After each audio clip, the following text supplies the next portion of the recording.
मेरे प्रिय विद्यार्थियों, आज के ऑनलाइन क्लास में आपका स्वागत है। क्षितिज भाग 2 का पाठ नागार्जुन आप पढ़ रहे थे। नागार्जुन का लिखा हुआ पाठ फसल पढ़े थे और कल इस बात की चर्चा हुई थी कि जो नागार्जुन का लिखा एक दूसरा पाठ है जिसका नाम है दंतुरित मुस्कान, उसको आज पढ़ेंगे। तो कल आप देखे थे पूरे क्लास में नागार्जुन का परिचय हुआ था और इसके बाद उनकी कविता फसल को आप पढ़े थे। लेकिन आज के इस वीडियो में आप उनकी कविता दंतुरित मुस्कान को पढ़ेंगे। तो आइए आज नागार्जुन के इस सेकंड वीडियो में, यानी नागार्जुन का पहला वीडियो, नागार्जुन के ऊपर पहला वीडियो आपको भेज चुका हूं जिसमें आप उनकी कविता फसल पढ़ चुके हैं। आज दूसरी वीडियो में आप उनकी कविता दंतुरित मुस्कान को पढ़िए। आइए पढ़ते हैं। नागार्जुन कविता यह दंतुरित मुस्कान। यह दंतुरित मुस्कान मृतक में भी डाल देगी जान। धूल धूसर तुम्हारे गाज छोड़कर तालाब मेरी झोपड़ी में खिल रहे जलजात परस पाकर तुम्हारा ही प्राण पिघल कर जल बन गया होगा कठिन पाषाण। इस कविता में कवि एक बच्चे की सुंदरता का बखान करता है जिसके अभी 1-2 दांत ही निकले हैं, अर्थात बच्चा 6 से 8 महीने का है। जब ऐसा बच्चा अपनी मुस्कान बिखेरता है तो इसे मुर्दे में भी जान आ जाती है। बच्चे के गाल धूल से सने हुए ऐसे लग रहे हैं जैसे तालाब को छोड़कर कमल का फूल उस झोपड़ी में खिल गया हो। कवि को लगता है कि बच्चे के स्पर्श को पाकर ही सख्त पत्थर भी पिघल कर पानी बन गया है। तो बच्चों, यह दंतुरित मुस्कान का मतलब ये होता है कि जो 2 दांत, बच्चों के जब 2 दांत निकले हों अभी आगे के, और उस तरह से जब वो मुस्कुराता है तो दांत दिखते हैं, तो उसे दंतुरित मुस्कान कहते हैं। इसमें जलजात एक शब्द आया। जलजात मतलब जल से उत्पन्न होने वाला, अर्थात कमल। तो यह कविता बच्चे के ऊपर है, बच्चे की भावुकता, बच्चे का कोमलता, बच्चे का नटखटपन के ऊपर है। बच्चा किस तरह से मुस्कुराता है, वह किस तरह से, उसके मुस्कुराने से इस तरह से लगता है कि पत्थर भी पिघल करके पानी बन जाएगा।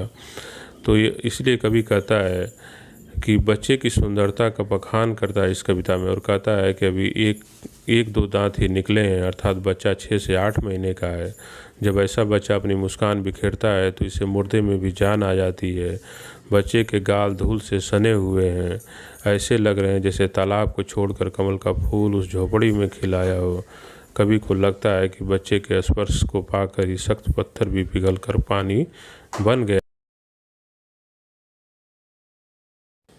आगे, छू गया तुमसे कि झरने लग पड़े शेफालिका के फूल, बांस था कि बबूल, तुम मुझे पाए नहीं पहचान, देखते ही रहोगे अनिमेष, थक गए हो आँख लूँ फेर। तो इसमें कवि कहता है, कवि को ऐसा लगता है कि उस बच्चे के निश्चल चेहरे में वो जादू है जिसको छू लेने से बांस या बबूल से भी शेफालिका के फूल झरने लगते हैं। बच्चा कवि को पहचान नहीं पाता, बच्चा कवि को पहचान नहीं पा रहा है और उसे अपलक देख रहा है। अपलक देखने का मतलब बिना पलक को झपकाए हुए देखना। अपलक देख रहा है। कवि उस बच्चे से कहता है कि यदि वह बच्चा इस तरह अपलक देखते देखते थक गया हो तो उसकी सुविधा के लिए कवि उसे आंखें फेर लेगा। तभी कहता है, इन पंक्तियों में कवि ने साफ साफ जो है कि बच्चे के प्रति ममता दिखाते हुए, एक पिता की पहचान दिखाते हुए कहता है कि छू गया तुमसे कि झरने लग पड़े शेफालिका के फूल, बांस था या बबूल। तुमसे छू जाने के बाद हाथ ऐसा लगता है कि जो बांस हो या बबूल, उससे शेफालिका के फूल झड़ने लग रहे हैं। तुम मुझे पाए नहीं पहचान, तुम मुझे पहचान नहीं पाए, देखते ही रहोगे अनिमेष। अनिमेष मतलब होता है अपलक, बिना पलक को झपकाए। अनिमेष मतलब एकटक देखना। थक गए हो, देखते देखते अनिमेष थक गए हो, यानी अपलक देखते हुए तुम मुझे थक गए हो, लगातार देखते मुझे थक गए हो, आँख लूँ मैं फेर, मैं अपनी आँखें फेर लूँ।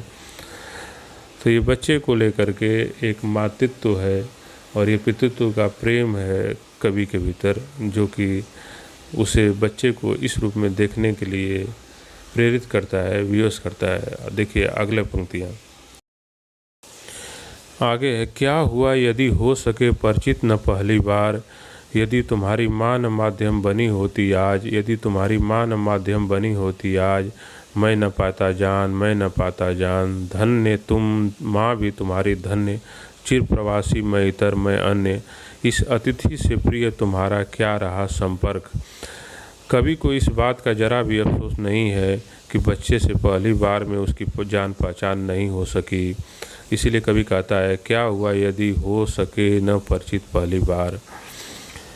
लेकिन वह इस बात के लिए उस बच्चे और उसकी माँ का शुक्रिया अदा करना चाहता है कि उनके कारण ही कवि को भी उस बच्चे के सौंदर्य का दर्शन करने का सौभाग्य प्राप्त हुआ है।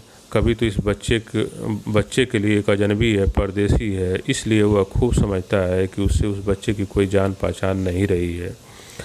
इसलिए कवि कहता है कि धन्य तुम माँ भी तुम्हारी धन्य, चिर प्रवासी, मतलब मैं तो हमेशा प्रवासी की तरह ज़िंदगी बिताने वाला हूँ। तो मैं तो चिर प्रवासी हूँ, मैं इधर रहता नहीं हूँ, मैं तो अन्य जगह पे रहता हूँ, मैं तो अतिथि के रूप में यहाँ पर आया हूँ। पिता होते हुए भी तुमसे हमारा संपर्क नहीं रहा, इसलिए धन्य है तुम, धन्य है तुम्हारी माँ जो मेरे बारे में तुमको बताती रही। कभी आगे कहता, उंगलियां माँ की कराती रहीं मधुपर्क, देखते तुम इधर कनखी मार और होती जब की आंखें चार, तब तुम्हारी दंतुरित मुस्कान मुझे लगती बड़ी ही छविमान। मधुपर्क का मतलब होता है अमृतपान। जब माँ की उंगलियों को तुम चूसते हो तो ऐसा लगता है कि अमृत का पान कर रहे हो, अर्थात माँ तुम्हें अमृत का पान करा रही हो। देखते तुम इधर कनखी मार, जब तुम तिरछी निगाहों से मेरे तरफ देखते हो और जब मेरी आंखों से तुम्हारी आंखें मिलकर आंखें चार हो जाती हैं, तब तुम्हारी यह दंतुरित मुस्कान मुझे लगती बड़ी ही छविमान। और तुम ये सब देखकर जब मुस्कुरा देते हो, अर्थात तुम्हारी यह दंतुरित मुस्कान मुझे छविमान मतलब सुंदर लगती है, बहुत ही सुंदर लगती है। तो मेरे प्रिय विद्यार्थियों, आप आज ये कविता पढ़े दंतुरित मुस्कान, इसमें कुछ भी न समझ में आए तो मुझे व्हाट्सएप पे सवाल करिए। इस पाठ से जुड़े हुए प्रश्न और उत्तर को करिए। जहाँ पर भी समस्या आए मुझसे संपर्क करिए, मेरे व्हाट्सएप पर भेजिए और मैं उसका समाधान देने की कोशिश करूँगा। शुक्रिया।